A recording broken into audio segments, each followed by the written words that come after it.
লক্ষ লক্ষ ভক্ত সমাগম বুড়িমার পুজোকে কেন্দ্র করে। কয়েক কেজি সোনার অলঙ্কারে সজ্জিত দেবী মূর্তি, ভক্তদের দেওয়া দানে অলঙ্কারে সুসজ্জিত হয়ে ওঠে দেবী।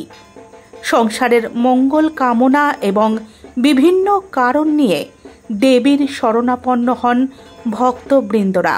নদিয়ার কৃষ্ণনগরের চাষাপাড়া বারোয়ারির জগদ্ধাত্রী দেবী বুড়িমার নাম ছড়িয়ে রয়েছে জগৎ জুড়ে। দেবী অত্যন্ত জাগ্রত বলেই পরিচিত প্রত্যেকের কাছে। প্রত্যেক বছর মন্দির প্রাঙ্গণে দেবীর আরাধনায় ছুটে আসে লক্ষ লক্ষ ভক্তবৃন্দরা, যা এবছরও নজর কাড়া ভিড় ভক্তবৃন্দদের। ভিড় সামাল দিতে কমিটির পক্ষ থেকে নেওয়া হয়েছে বেশ কিছু উদ্যোগ।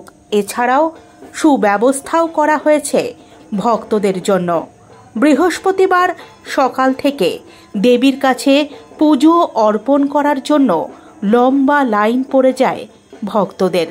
জানা গেছে, নদিয়ার রাজা কৃষ্ণচন্দ্র রায় প্রথম জগদ্ধাত্রী পুজোর সূচনা করেছিলেন। এরপর তা ছড়িয়ে পড়ে জগৎ জুড়ে।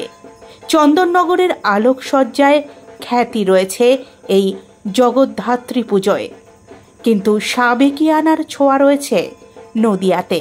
কারণ নদিয়ার শান্তিপুর থেকেই শুরু হয়েছিল জগদ্ধাত্রী পুজোর সূচনা।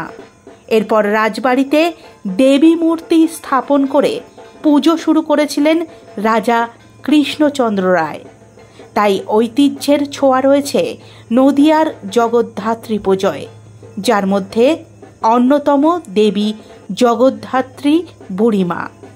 চাষাপাড়া বারোয়ারির প্রায় 253 বছরের এই পুজোর ঐতিহ্য এখনও নজিরবিহীনভাবে চলে আসছে। যতদিন যাচ্ছে ততই খ্যাতি ছড়িয়ে পড়ছে গোটা দেশ জুড়ে। আগামীকাল বুড়িমার শোভাযাত্রা। এখন থেকেই রয়েছে প্রশাসনিক তৎপরতা।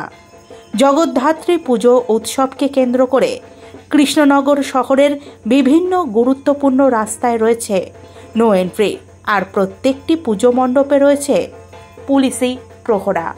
এক প্রকার বলা যেতেই পারে জগদ্ধাত্রী পুজো উৎসবকে কেন্দ্র করে জমজমাট নদিয়ার শান্তিপুর সহ কৃষ্ণনগর শহর সহ আনাচে কানাচে।